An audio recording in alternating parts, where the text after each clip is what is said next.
Welcome to the Round 20 SuperCoach podcast. My name's Marcus and we're joined by FB Donkey this week. Welcome back, mate.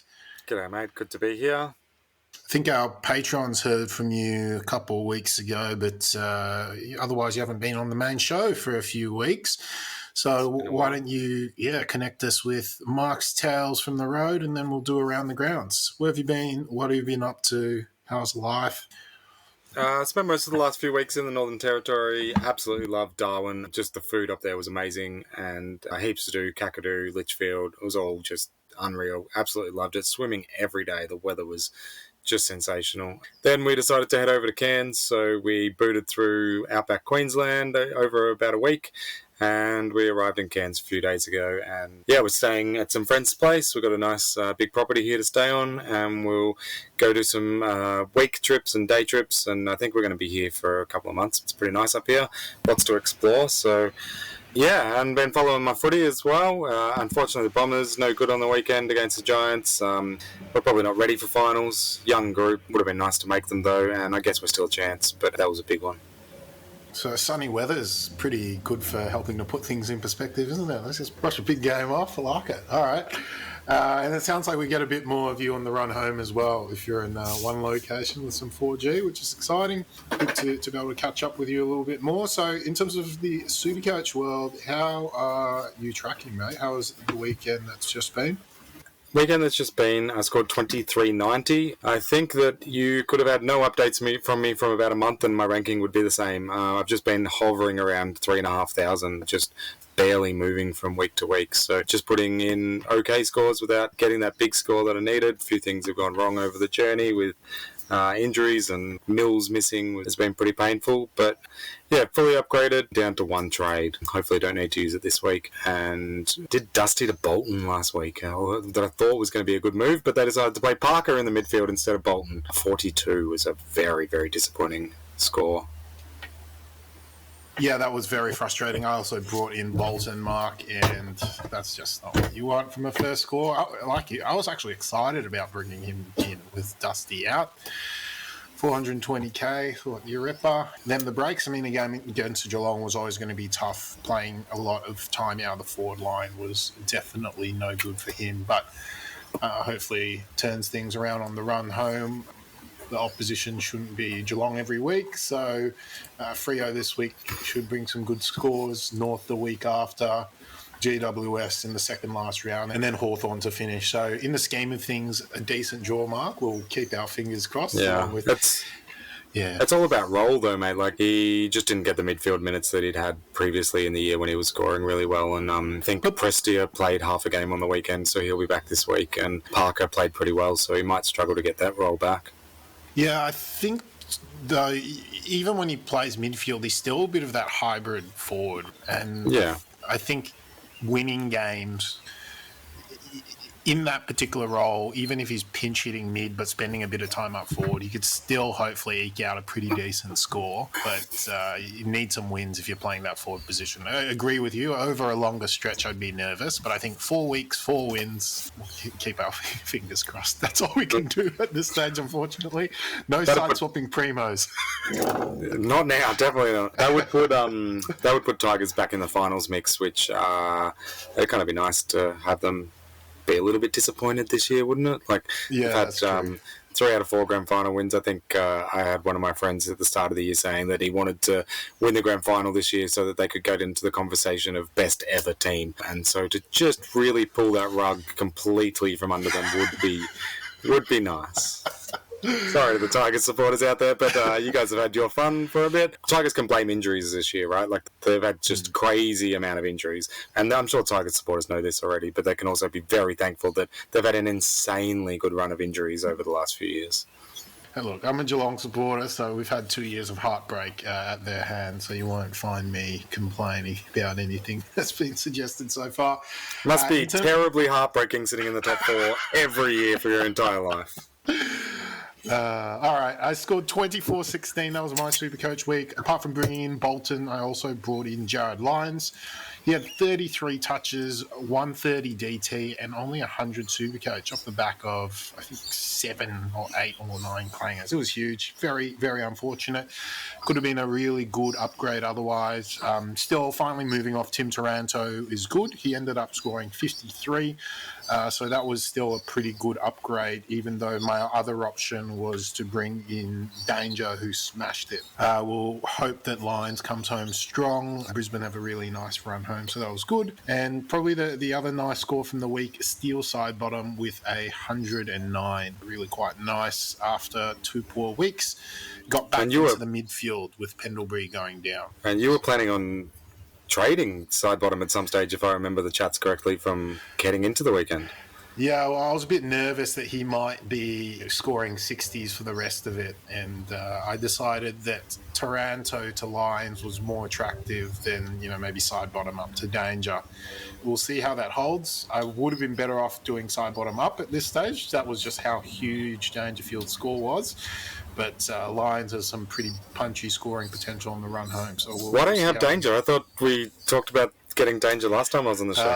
Okay. All right. Let's not rub any more salt into those wounds. As a Geelong supporter, it is hard enough watching the games when you got a big player, especially in the forward line scoring 170s. It's been pretty painful. Anyway, we won't talk What's about your rank, mate? I don't think you said your rank. My rank is 1590th overall, so I've been treading water, but Mills and Marshall out this week, so I need to keep a little bit of perspective, even though I like to think my team's doing really, it's a good team. I've been struggling a little bit with not having everybody on park, so hopefully this week will be finally a move up the rankings. I've got 2 trades left. I don't have Taranto, Cripps, Danaher types anymore, though I guess I got Bolton now. We talk about compromised teams on the run home. I'd like to say this is a pretty uncompromised team now. I'm missing Dangerfield and Zorko, but apart from that, the team is pretty stacked. My worst midfielder is Josh Kelly now, which I'm very happy about. It's a nice change. All right, we've spent a bit of time rambling about our own teams, but this is the time of the season. We're heading into SuperCoach Finals. A lot of us are running low on trades, so we're feeling a bit of airtime. In terms of the overall leader of our SuperCoach coach group, that's still Emily's team, SuperCoach Mama, sitting first overall and holding on to that number 1 spot. She has 4 weeks to come home hard. She's been up in and out of the top for a while now. It was featured on the SuperCoach pod much earlier on in the season, so it's really nice to see her hang on. Black on White is coming 8th, and Clem's, the beardy man buns, got hit by a few of those unfortunate COVID injuries, so he's dropped down to 11th, but hopefully he can still finish in some cash. We'll see how he goes. But yeah, lots to cheer for in terms of the overall stakes, and SuperCoach coach community members doing really well. Our top scorer for the SuperCoach Coach public group is DivX Dominators, Cameron's team, who scored 26.68 on the weekend. That was a top 50 round 19 rank, so congratulations to him. And in terms of our Patreon group, the top scorer there was Heath's team, Herbivores, with a 25.89, pushing him up into the top 750, which is nice. And in terms of the overall leader of the comp, it's Zach's team's Patterns General. He scored 25.41, so sitting at 114th overall, with only 160 points separating him and Travis's team, Styling and Profiling. And then within another 50 points, there's a couple of teams, Daniel's more mid-time and Josh's Slapnut Magoos. So there's 200 points splitting the top 4 of our Patreon group as we run into the finish of the Patreon comp for our cash tip at the end of the year. Exciting stuff. All right, this week, Mark, we're going to talk about league finals. We're going to have a bit of chat about Pendlebury, who got injured, and then see what we have time for in terms of luxury upgrades, but relatively short show this week, as you'd expect at this time of year. And we'll start off with league finals strategy, and a question from Rowan on Facebook. At what point do we give up on overall rank and go for cash leagues? Now, I think we're certainly at the point where you are aware of whether or not you're in contention for the overall prize or not. So I'd say most people should be able to pivot to cash leagues. If you've got money on the line in your cash leagues, I think anything outside of the, I don't know, even at this stage, Mark, top 50, top 100, you start flipping toward cash leagues? Depends what your goals are, mate. Like, you don't get many chances to finish top 100. If you're sort of in that top even 500, you may be thinking the most important thing for me is to get as high a rank as possible because I may not get too many chances for this. So it really depends on the individual and what their goals are. And if you're not in cash leagues, then there's a bit of pride on the line, but you may longer term remember your rank being really good rather than beating a couple of mates in the finals. So it really depends on what your goals are. If you're outside the top 20, you're almost zero chance of winning the 50k at this stage, I would say. So from that perspective, anyone outside the top 20 could potentially pivot towards cash leagues. That's good advice there. And next one is from @Troy Danaher. He's got 3 trades left and still with 2 rookies on field. No cash though, and in the bottom 8 of finals. So faced with that situation, do you go 1 down, 1 up and have 1 trade left, or hold this week and hope that he makes it through? So is that the bottom half of the top 8? Basically, if you have a must-win game this week, so if you're finished 5th and you have a rookie on field, I would probably get rid of that rookie and hope to win this week and then just hold on for dear life and get lucky in the last 3 weeks. Like, when you've got a must-win game, most of the time your best bet is to throw everything at it, or at least have, like, maybe even have 2 plans, have a throw everything at it plan and have a she'll be right, I can hold on to my trades plan, where if the game order works out well, then you can actually change your plans depending on how well your team's going. But if I had a knockout final this week and that was my only cash league and I didn't have to worry about other leagues, then I would be throwing the kitchen sink at it, especially if I had a rookie on field. So for anyone who's not familiar with that, what that means, it's probably easier to do the fewer leagues that you have because otherwise you have more competing priorities. But essentially you're suggesting that as the game scores start coming through, if let's say your unique players are scoring 150s or your opponent had a couple of poor scores in the 30s or the 40s, that would give you more confidence to say, well, maybe I don't need to trade this week because I don't really care about my overall score. I just need 1 more point than my opponent. So if I start off with a huge lead that I expect to hold, then potentially otherwise attractive trades you might hold off on and make that same evaluation the following week.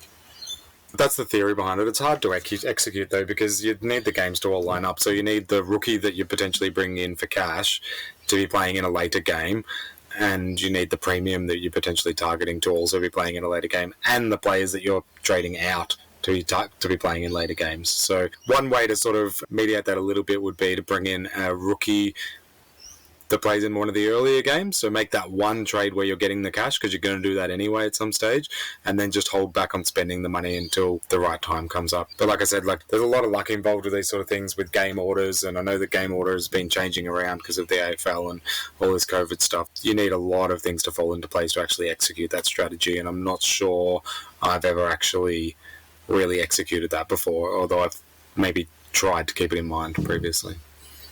Otherwise, as a general principle, trading in your first week when you don't have a backup game because you haven't made the top 4 is definitely a good idea.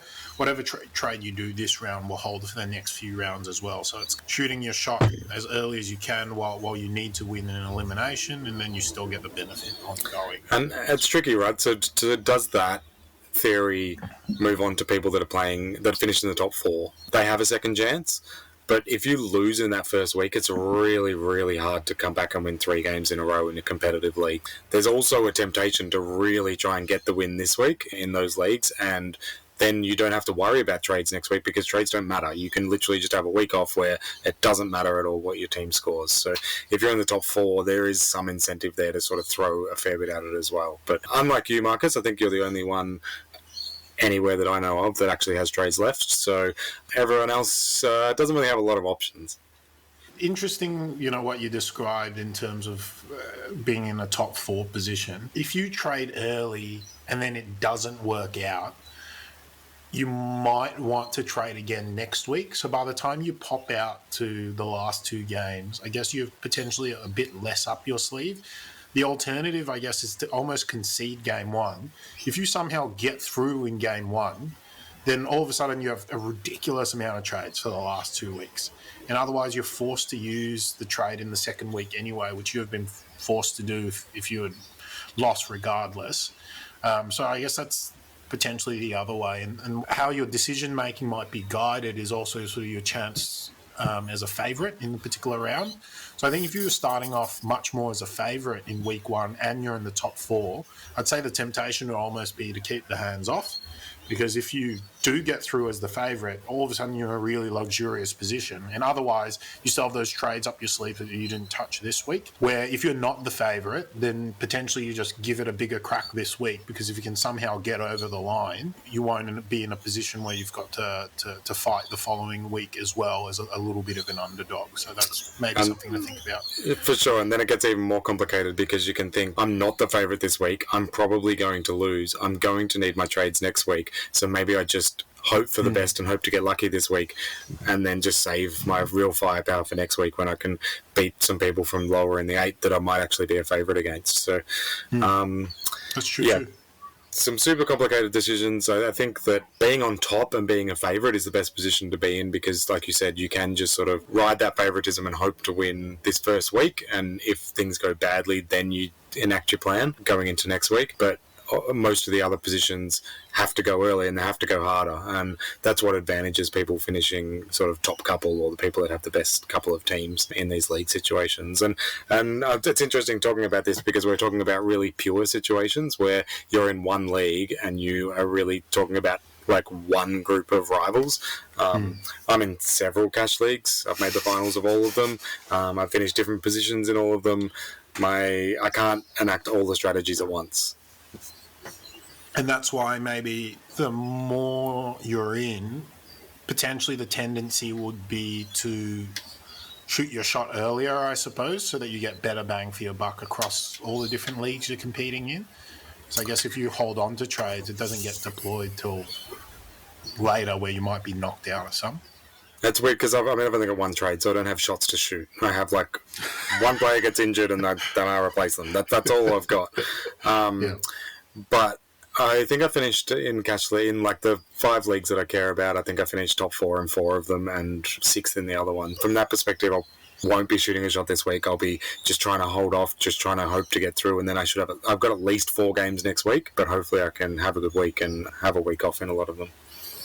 Now we'll go on to injury questions, and this one's from Chris Todd, one of our Patreons. Thoughts on Fiorini as a POD replacement for Pendlebury, or should he play it safer with a Marshall, Lever, maybe even use DPP and pick up a Menegola? He's got 2 trades remaining. Pendlebury, obviously, with the fracture in his legs, out for the rest of the season. What do you reckon about Fiorini? We had a couple of questions about him. Do you know much about Fiorini from the Gold Coast? Yeah, a little bit. About 3 weeks ago, I'm in a draft league where there's just no midfielders available. And about 3 weeks ago, my wife picked him up and has not shut up about him since. So I've heard a lot about Fiorini in the last 3 weeks because if you got a 70 from a midfielder, you'd be doing well. And he's been getting over 100. I think he had like 39 touches on the weekend or something crazy. So, and has always shown that potential, right? He's always had that real ball winning ability, but just hasn't been able to stick it through for like a really extended period. It's often been he's been dropped or been taken out of that key role because of other players, but he's performing so well, you would hope that Stewie Jew's going to give him a role for the next 4 weeks. And there's definitely a lot of risk, but he's fit, playing well, has the right role, getting a heap of the ball, scoring really, really well. A very weird Supercoach position. My philosophy generally in this situation is to go for more the tried and true players that you know have done it for extended periods before, but we are in a situation where you only have to gamble on a player doing it for 4 weeks. I don't hate this Fiorini selection. What was his price? $415,000. So insanely cheap for the results that you're getting from him at the moment. If you're looking for a Pendles replacement, he's super in form, and it's not like he hasn't scored really well before. He just hasn't done it for extended periods of time. If you're replacing Pendlebury, you're replacing a midfield position, I guess. So, between Marshall, Lever, Menegola, Fiorini, I mean, really the midfielder is where you want to go, right? Even somebody who has a bit more premium potential in another line like Marshall. At this stage, it's all about best bang for your points on the run home with the dollars you have available. You really don't care too much about position. And so if you have a midfield spot available, it makes sense to start there. And comparing a Fiorini to Marshall, for example, Fiorini seems like a bit more of a sure thing with his role. Yeah, the upside is potentially higher as well, given Marshall's... I know that he can go massive, but given his... injury history this year and the fact that when he's come back from injury or games off, he's really taken a while to get going again. Yeah, Fiorini just ahead. You're gambling in any direction. We had another question from Paul Maltman from Facebook asking about Pendle's replacements under 498k. So if you had a little bit left up your sleeve, but you're still looking for a value option, who might you consider? He was considering Fiorini, but he was also thinking about Hugh McCluggage and Tim Kelly, a couple names he's listed here. They were the two that stood out for me as well. Kelly seems to have finally hit a little bit of form, shown a bit in the last few weeks, and McCluggage went through an insanely hot period earlier in the year when Neil was out and has struggled a bit since then. But McCluggage seems like a pretty safe pick.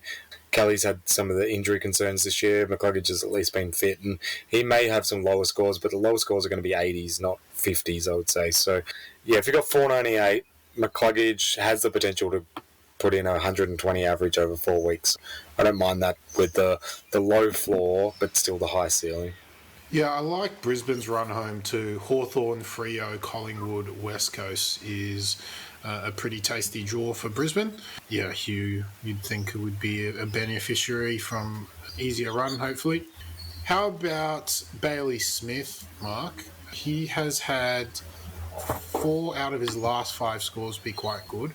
126, 75, 124, 104, 141. So definitely getting more time in the middle heading into finals, which is where he was scoring most of his points. Yeah, it's tricky to know with that Bulldogs midfield still. I mean, he seems like a safe pick, but not a super exciting pick. I haven't watched enough of the Bulldogs in the last couple of weeks to make a really good assessment on that. What about you? Probably see him as more of a risk than Hugh, just because there's that midfield contention. Dunkley to return as well. And isn't Treloar due back soonish too? Yeah.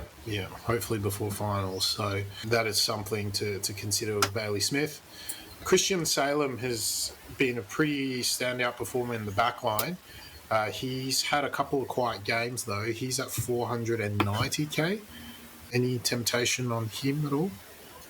Salem, they're going to keep getting the ball in his hand, and Melbourne are definitely going to be competing for finals. I don't mind that selection. Defenders do go through a couple of lower games. I think 490 is pretty fair price, a little bit cheap for Salem. I think he's a better pick if you're looking for a backline player than a Lever or a Caleb Daniel, even though Caleb had a monster game. I think Caleb's still a bit prone to a poor score now and then.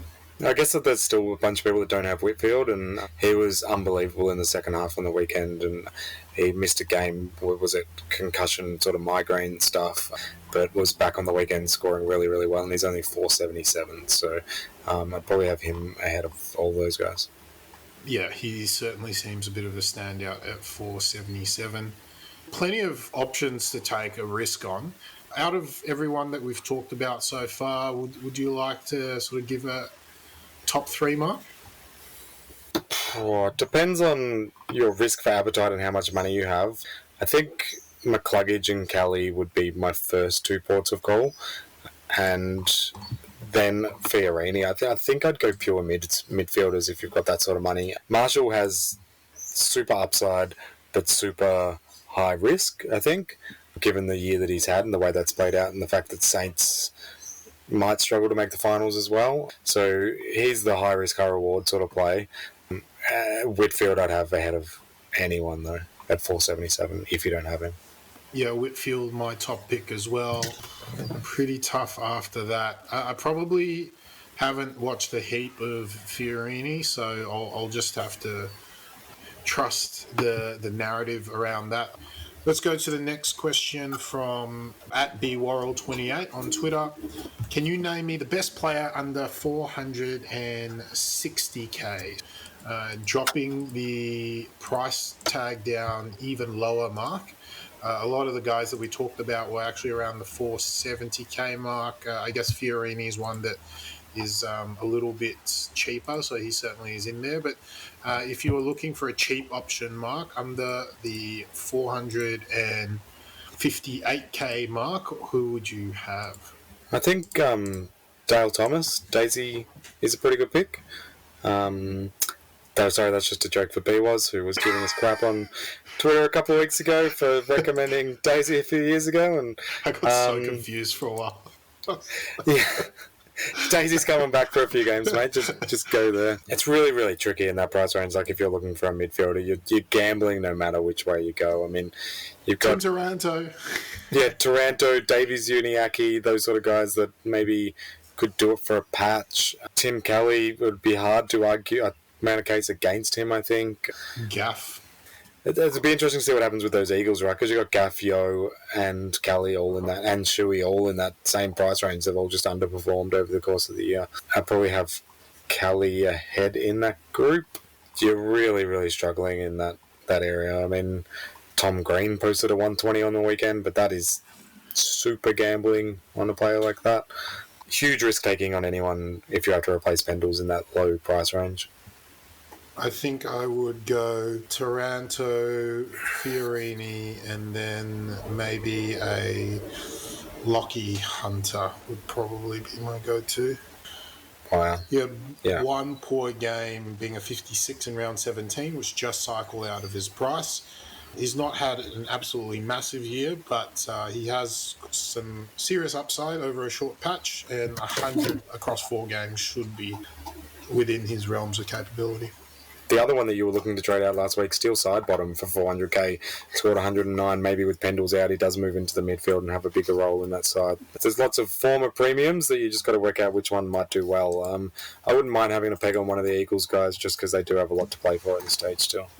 And look, our ability to give advice, I guess, at this stage of the season is more limited. And the reason why we're throwing out a few more options is obviously variance plays a bigger role when the sample size is smaller. So when we have to make predictions off 11 games versus 4, yes, we're a lot more certain in saying this player will finish in the top 6 versus saying, hey, pick me a player for the next 4 weeks. Well, there's going to be a lot that can happen there. So I think the way you should read that is also you can take a few more liberties to take swings at this stage of the year that you otherwise couldn't. I remember Faz picking Mark Lacroix quite a while ago before he retired, and he scored like 160 in the second last game or something like that at home with the Eagles. So a freak game like that can really turn things around. So it's worth it looking at the opposition, but also having a bit of a punt on who you like, because normally you can't do this and have it be a strategically sound pick because you have to hold them for half a year. But you can certainly take the swings with four rounds. So you're really thinking about depending on your situation, like a Lachie Hunter is or a Hugh McCluggage are almost the safe picks. The guys that are unlikely to cost you a final. They're just likely to post an okay score. Whereas if you're a bit like what we were talking before, if you had to win, you might pick someone that has the higher upside. So the Jordan DeGoey, Brayden Fiorini, Tim Kelly, the bang for your buck guys. And realistically, with 4 weeks to go, I don't mind picking someone that's had a recent role change. So like a DeGoey sort of type player, because you only need them to hold that role for 4 weeks. As you said, it's not like picking someone for 11 weeks that's always going to play in that position. All right. Should just mention we got questions about trading Taranto out. If you were going to do that and you didn't have cash in bank, then obviously we've struggled to find equivalent options. You probably shouldn't side swap him, but if you can upgrade him, I think we've both shown enough hesitation in his scoring that the last 4 rounds that could deliver you some league wins, so you could go ahead and do that. 2 quick ones to finish up the show. This one's from @FarmerJP or Geo on Twitter. Who to replace out of Haynes and Houston. He can pivot to get Bont and bring Laird back or go to a Mills or Lloyd. So I think this is pretty easy. If you can switch Laird back and pick a midfielder instead of a Mills or Lloyd, you should. He's listed Bont as a trade target, so that's fantastic. I think Haynes to Bont would be my move there and hold Houston. What about you, Mark? Yeah, I think I agree with that. I mean, Houston did score better on the weekend. He was doing really well at halftime and then slowed down a little bit. He's just proving super inconsistent with his scoring. Haynes, it's really tricky. He's come back, and I've got Haynes in my side, and he looked great against the Bombers. Like, he looked really, really good in patches, and I think if you just watch the game, you would have... I did anyway. I looked at his score and was just like, what? I thought he would have scored 100. He was really influential, heaps of intercept possessions, and provided some run and dash off the half-back line. Yeah, but he's only averaging 70 for the year. So, yeah, I think Houston's more likely to put through 100-plus games from here. They are similar-ish, and, yeah, I agree with your statement on Bont. If you're looking at Bont versus Mills or Lloyd, it's an easy choice of Bont. Last question from Hanif on Facebook. Daniel or Whitfield for the run home? I think, according to our prior analysis, it sounds like we both have Whitfield as the slam dunk here. Yeah, he was unbelievable in the second half against the Bombers once he got moved to the half-back flank, and given how successful it was, they may continue with that going forward. All right, let's finish up with a captain's corner, Mark. Who are you looking at this week? McRae and Oliver, they're my standard two. That's pretty much just go one vice, one captain, and Dangerfield's probably needs to be putting his name in that mix now, right? I hate having Danger as my captain. It's way too stressful. He's a vice-captain sort of guy rather than a captain. Chuck Jack Steele in there as well. Had his first sub-120 game in like 8 matches on the weekend against West Coast, but plays Carlton this week, which should be pretty tasty. If you have Bontempelli, obviously Bulldogs playing Adelaide's pretty tasty as well. And for Tom Mitchell owners, his last 4 against the Brisbane Lions, 119, 155, 159 and 135. So he's another player that you can have a look at. Definitely. When do they play? Because he's, again, another vice-captain option. He just has not been reliable enough to put the captain scoring this year. Yeah, that's probably the unfortunate part. He plays Brisbane Lions on Sunday at 2:10. So the only, I guess, reasonable backup captaincy would then be Sean Darcy after that, with Freo playing the last game of the round. So it probably limits things a bit. It's kind of weird. Like, so Titchell's been really up and down this year, but generally, if a player does have 4 scores, 119 plus in his last 4 games against them, he will probably go 110 plus. Like, the probability is quite high of him actually producing, even though he's been inconsistent this year. But lots of big games against sort of flailing clubs to take a hit at. So Melbourne versus Gold Coast, the last 4 for Clayton Oliver against Gold Coast, Mark, 106, 175, 143, 147. So 3 out of the last 4 above 140 is certainly a bit of a standout as well. I think I'd be looking at the Gold Coast Melbourne game and the Bulldogs Adelaide game as probably being the 2 places I'd have a crack at. So McRae into Oliver probably be where I'd go with. So I've got Petrarca and Gawn. I think I'll go Oliver just because he's had the best year, but Petrarca and Gawn players that you should be considering instead of Oliver, or given his record, you just go Oliver ahead of those guys? So if they were playing first, I would give Petrarca or Gawn a crack and then maybe settle into a McRae or a Bont. But because they're playing second, I think Oliver is a safer C bet than a VC bet when comparing Petrarca and Gawn, who, they're prone to maybe a bigger score, a bit more than Clayton potentially relative to their other scores, but their ability to score 100 or below is probably higher than Clayton at this stage, who's more reliable for 115, 120 plus. So I'm playing my 9-year-old in a top 4 clash in a big league this weekend. He makes the decisions, but I press the buttons just so he doesn't get lost and lose the wrong player or whatever. Should I rig it against him? No, Mark. Okay, just wanted to check. You know what happened? You'd try that, and then it'd backfire spectacularly. Always good players on the bench. All right, and with that little nugget, we'll head into the league finals, wishing our listeners all the best of luck. Thank you if you're still tuning on at this stage of the season. Appreciate that it's been a bit painful for some with a lot of COVID incidents and injuries late in the piece and not a lot of trades. So if you're still hanging on, well done, and best of luck for the kickoff of your league finals. Any final words from you, Mark? Just on that, I should mention how, so we had Clem, who was leading SuperCoach a few weeks ago, and I thought the way that he handled bowing out of contention because of COVID disappointments to be super classy, so well done to him. He may not be listening because he's sort of bowed out of contention a bit, but good on him for doing that. I probably wouldn't have done the same. Not known for my class. And yeah, just making sure that BWAS really did hear me right. Daisy Thomas, he's your man. Awesome. And with that, we'll catch you listeners next week. See ya. See ya.